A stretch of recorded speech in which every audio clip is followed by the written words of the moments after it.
ఇరుముడు movie review. ఈ యొక్క movie చూసిన తర్వాత నాకు క్లారిటీ అనేది వచ్చిందనమాట రవితేజ గారి మీద. సో సమాజానికి ఉపయోగపడే ది బెస్ట్ కాన్సెప్ట్ అని చెప్పుకోవచ్చు అనమాట. మరి మూవీ చూసిన తర్వాత నాకేమనిపించిందో క్లారిటీగా చెప్తాను. ఎవరు మిస్ చేయొద్దు, ఛానల్ని సబ్స్క్రైబ్ చేసి బెల్ ఐకాన్ని ఆన్లో పెట్టుకోండి.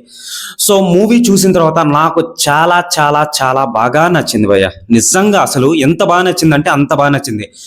మన సమాజానికి సంబంధించి ఇది అనేది తీసుకొని, సో తండ్రి కొడుకుల మధ్య ఉన్న ప్రేమ, కుటుంబానికి సంబంధించిన మధ్య ఉన్న ప్రేమ, తండ్రి సమాజంలో జరుగుతున్న సమస్యలు ఏవైతే ఉంటాయో ఆ వాటిని చూపిస్తూ కూతురికి మళ్ళీ వచ్చి వాళ్ళ వైఫ్ హీరోయిన్కి ఉన్న అంటే ఫ్యామిలీ డ్రామా అన్నమాట.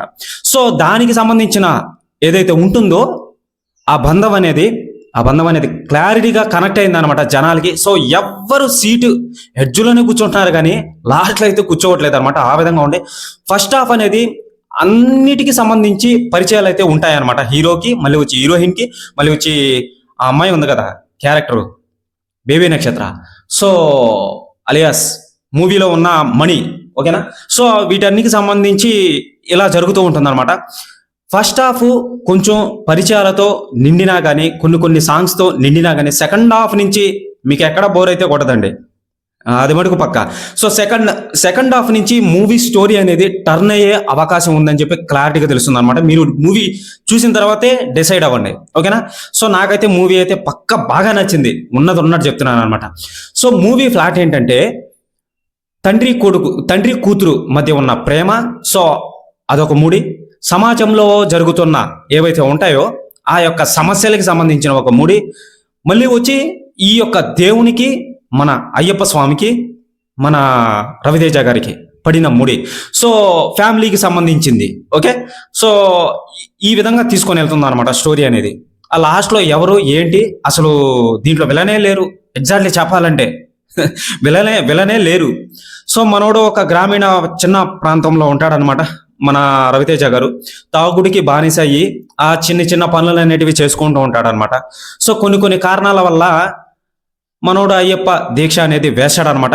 అది మన సాయి కుమారు ఒత్తిడి చేసి వాళ్ళ కూతురు ఎవరైతే ఉన్నారో బేబీ నక్షత్ర అలియాస్ మణి, సో ఆమె ఒత్తిడి చేసి వాళ్ళ ఫ్యామిలీలో ఎక్కువగా తాగుబోతనం అనేది వచ్చేస్తుంటుంది కాబట్టి సో మనోడు అయ్యప్ప దీక్ష అనేది వేసేస్తాడనమాట. వేసిన తర్వాత అక్కడ ఊర్లో ఉన్న కొన్ని పరిస్థితులు అయితే జరుగుతాయన్నమాట. సో ఆ యొక్క మిస్టరీ మర్డర్కి ఎవరు కారణం ఏంటి, వాడెవడు అని చెప్పి కనిపెట్టి మనోడు ఇది చేయాలన్నమాట. సినిమా కాన్సెప్ట్ అదే. ఈ మధ్యలోనే జరుగుతున్న కుటుంబానికి సంబంధించిన లవ్ ఏదైతే ఉంటుందో ఫ్యామిలీ డ్రామా, సో అది బాగా కనెక్ట్ అయింది. తండ్రి కూతురు మధ్య ఉన్న బేబీ నక్షత్ర అలియాస్ మణి, సో ఈయన త్రినేద్, రవితేజ గారు అలియాస్ త్రినేద్, సో వీళ్ళిద్దరి మధ్య జరిగిన లవ్ ఏదైతే ఉంటుందో సో అది బాగా కనెక్ట్ అయిందని చెప్పి క్లారిటీగా తెలుసుకోవచ్చు అనమాట. ఎందుకంటే రవితేజ గారు నటించిన ఇటీవల మూవీస్లో కన్నా ది బెస్ట్ మూవీ అని చెప్పి చెప్పుకోవచ్చు యాక్టింగ్ పరంగా. సో దీనికి యూఏ సర్టిఫికేట్ అయితే ఇచ్చారనమాట. చిన్న పిల్లల నుంచి పెద్ద పిల్లల వరకు చూడొచ్చు అనమాట ఈ యొక్క మూవీని. సో ఎక్కడ మీకు ఎటువంటి ఇది అనేది ఉండదు అనమాట, ప్రతి ఒక్కరు చూసుకోవచ్చు. నేను చెప్పింది బాగా క్లారిటీగా అర్థమైంది అనుకుంటా.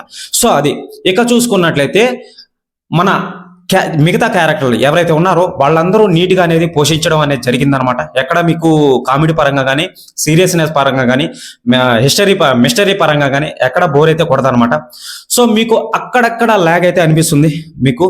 సో సాంగ్స్ పరంగా అంటారా నెక్స్ట్ లెవెల్లో ఉన్నాయని చెప్పి క్లారిటీగా తెలుసుకోవచ్చు అనమాట. ఆ యొక్క బంధం, ఆ యొక్క లవ్ ట్రాక్ అనేది ఏదైతే ఉంటుందో దాన్నే ఎక్కువ ల్యాగ్ చేయడం అనేది జరిగిందనమాట. ల్యాగ్ అంటే ల్యాగ్ కాదండి, సో దాన్నే ఎక్కువ లాగడం అనేది జరిగిందనమాట. అది బాగా కనెక్ట్ అవుతుంది జనాలందరిలో, అది మైండ్లో నిలిచిపోద్ది అనమాట. సో ఇప్పుడు ఉన్న పొజిషన్లో మంచి స్టోరీ అయితే పడ్డది మన రవితేజ గారికి, ఓకే. సో అయ్యప్ప దీక్ష, అయ్యప్ప స్వామి సినిమా అని చెప్పి చాలా మంది అంటున్నారు. ఇది అసలు అయ్యప్ప స్వామి సినిమానే కాదు. మూవీ చూసిన తర్వాత మీకు ఒక క్లారిటీ వస్తుంది, ఓకే.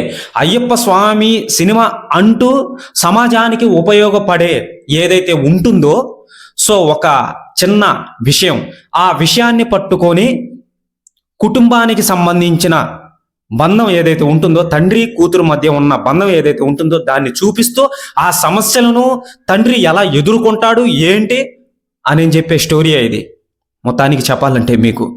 సో దీంట్లో రవితేజ గారి యాక్టింగ్ నెక్స్ట్ లెవెల్లో ఉందన్నమాట. మీరు రవితేజ గారి చుట్టూ ఆ అమ్మాయి చుట్టూ తిరుగుతుంటుందండి స్టోరీ మొత్తం. ఓకేనా. సో అప్పటికి చెప్తాడు సాయి కుమార్, ఏమని చెప్తాడంటే నార్మల్గా, అరే బాబు నీకు అందరూ శత్రువులు అయిపోండారు, నువ్వు అయ్యప్ప దీక్ష వేసిన తర్వాత వాళ్ళకి ఇంకా నువ్వు ఛాన్స్ ఇచ్చినట్టు అవుతుంది అని చెప్పి మన సాయి కుమార్ చెప్తాడనమాట.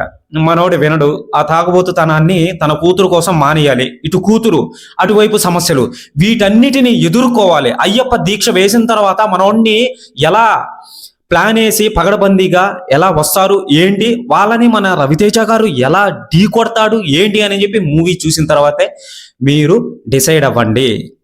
ఈ వీడియోలో నేను ఎటువంటి స్పాయిల్స్ అయితే చెప్పలేదు.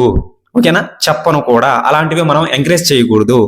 నాకు నచ్చిన పాయింట్స్ ఏవైతే ఉన్నాయో అవి వరకే చెప్పడం అనేది జరిగిందనమాట. ఓకే, మూవీ చాలా బాగా నచ్చిందండి. నాకైతే ఎక్కడా లాగ్ అయితే అనిపించలేదు అనమాట. ఆ యొక్క మల్లెపూల పాలకి ఏదైతే ఉందో సాంగ్ అనేది, అది వచ్చిన తర్వాత నిజంగా ఒక్కడు కూడా నిలబడరు సీట్ల మీద నిలబడరు. ఆ సాంగ్ అయిపోగానే ఒక ఇంట్రెస్టింగ్ పాయింట్ అనేది మీకు తెలుస్తుంది అనమాట. ఆ సాంగ్ అయిపోగానే అక్కడి నుంచి స్టోరీ చిన్నగా స్లో పాయిజన్ లాగా ఎక్కిపోద్ది. ఆ మాదిరిగా ఉందన్నమాట. అబ్బా నిజంగా దీని కలెక్షన్స్ కానీ, దీనికి తక్కువ బడ్జెట్ అయినా సరే కలెక్షన్ అనేది భయంకరంగా వస్తుంది. అబ్బా నిజంగా అసలు నేను పోయిన థియేటర్కి అయితే ఫుల్ హౌస్. అసలు ప్రతి ఒక్కడు ఆ యొక్క సాంగ్ వచ్చిన తర్వాత ఒక్కడు కూడా సీట్లో కూర్చోలేదు అనమాట. ప్రతి ఒక్కడు పైకి లేసి అరవడమే, ప్రతి ఒక్కరు. దీనిలో మన రవితేజ గారి ఇంటెన్సిటీ, ఆ యొక్క అగ్రెసివ్, మళ్ళీ వచ్చి ఆ యొక్క యాక్టింగ్ పరంగా, ఆయన చేసిన యాక్టింగ్ పరంగా మీరు కనెక్ట్ అయ్యే అవకాశం ఉంది కన్ఫర్మ్డ్ ఖచ్చితంగా. రవితేజ గారిని పెట్టి, ఓకే, రవితేజ గారు ఈ స్టోరీకి సెట్ అవుతాడా లేదా అని చెప్పి పలు విధాలుగా ఆలోచించే శివ నిర్మణ గారు, డైరెక్టర్ అలియాస్ అంతేలేండి, ఆయన రియల్ పేరు అంతేలేండి. సో శివ నిర్మణ గారు ఆలోచించి మరి ఈ యొక్క స్టోరీని సెలెక్ట్ చేసి మన రవితేజ గారిని పెట్టి తీయడం అనేది జరిగింది. ఎందుకంటే ఆ యొక్క ఫేస్ వాల్యూ అనేది తాగుబోతుతనంగా మన రవితేజ గారే సెట్ అవుతారనమాట. భలే లేనమైపోయాడు. అసలు నేను కనిపెట్టలేదు, రవితేజ గారేనా నిజంగానేనా అసలు తాగుబోతుతనంగా నటించాడు, ఏమన్నా నటించాడు అబ్బా అని అనిపించింది అనమాట నాకు. ఓకే, సో స్కూల్లో జరిగే ప్రతి విషయం ఆ అమ్మాయి ఎవరైతే ఉన్నారో బేబీ నక్షత్ర అలియాస్ మణి మూవీలో క్యారెక్టర్ అనమాట. మన రవితేజ గారికి అలియాస్ త్రినాథ్కి చెప్తూ ఉంటుందన్నమాట. సో ఈ నేపథ్యంలోనే కూతురికి మళ్ళీ వచ్చి రవితేజ గారికి ఈ మధ్యలో ఉన్న అనుబంధం, ప్రేమ ఏదైతే ఉంటుందో అది సెకండ్ హాఫ్లో మీకు అంతకు మించి అంత చాలా దూరం తీసుకొని వెళ్ళిపోతుంది అనమాట. లాస్ట్ 40 minutes అనేది మీకు చాలా ఇంట్రెస్టింగ్ పాయింట్ లాగా అనిపిస్తుంది అనమాట. లాస్ట్ 25 minutesకి మీరు సీట్ ఎడ్జ్లో కూర్చునేస్తారనమాట. సో ఆ విధంగా ఉంటుంది, అంత దూరం తీసుకొని వెళ్తుంది అనమాట. సో మెయిన్ మీకు చూసుకున్నట్లయితే సినిమాలో కేవలం అది కుటుంబానికి సంబంధించిన కథ అయితే కాదండి. సో సమాజంలో జరిగే ఆ అమ్మాయిల మరణాలు ఏవైతే ఉంటాయో, సో సమాజంలో జరిగే ఆ యొక్క మరణాలని చూపిస్తూ మనకు ఒక మిస్టరీగా చూపించడం అనేది జరుగుతుంది అనమాట మూవీలో. సో అయ్యప్ప మాల వేసిన తర్వాత మనోడికి ఒక విషయం అనేది వెలుగుతుందనమాట. అప్పటికి చెప్తూ ఉంటాడనమాట మన రవితేజ గారు, అడుగుతూ ఉంటాడనమాట, స్కూల్లో ఎక్కడ కానీ బయట కానీ ఏది జరిగినా కానీ నువ్వు నాకు చెప్తూ ఉండాలి అని చెప్పి చెప్తూ ఉంటాడనమాట. సో అది మంచిగా ఆ అమ్మాయి వచ్చి చెప్పేసి ఉంటుంది అనమాట ప్రతిదీ. సో చెప్పిన వెంటనే అప్పటికి సాయి కుమార్ గారు చెప్తారు, అరే ఊర్లో ఉన్న ప్రతి ఒక్క ప్రాబ్లంని నీ నెత్తినేసుకుంటున్నావు, సో నువ్వు ఒక ఇదిలో ఉన్నప్పుడు వాళ్ళు నీ మీదకి వచ్చేస్తారు, అప్పుడు ఏం చేస్తావు అని చెప్పి అప్పటికి చెప్తూ ఉంటాడనమాట. కొన్ని సమస్యలు అనేటివి వస్తూ ఉంటాయి, పోతూ ఉంటాయి. మనోడు అవన్నిటిని ఎదుర్కొని కుటుంబాన్ని ఎలా నిలబెట్టాడు, ఆ అమ్మాయిని ఎలా కాపాడుకున్నాడు ఏంటి అని చెప్పి మీరు మూవీలో చూడాల్సిందే.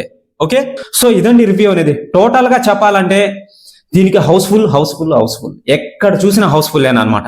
సో సాంగ్స్ పరంగా, యాక్టింగ్ పరంగా, స్టోరీ పరంగా, స్క్రీన్ ప్లే పరంగా మీకు ఎక్కడ బోర్ అయితే కొట్టదు.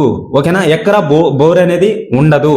మీకు స్టోరీ అనేది ఫస్ట్ లో పరిచయాలు అయితే ఉంటాయండి, కొంచెం అలా ఉంటుంది. మున్నుగా లాస్ట్ లో 40 minutes అనేటివి నెక్స్ట్ లెవెల్లోకి వెళ్ళిపోతుంది అనమాట.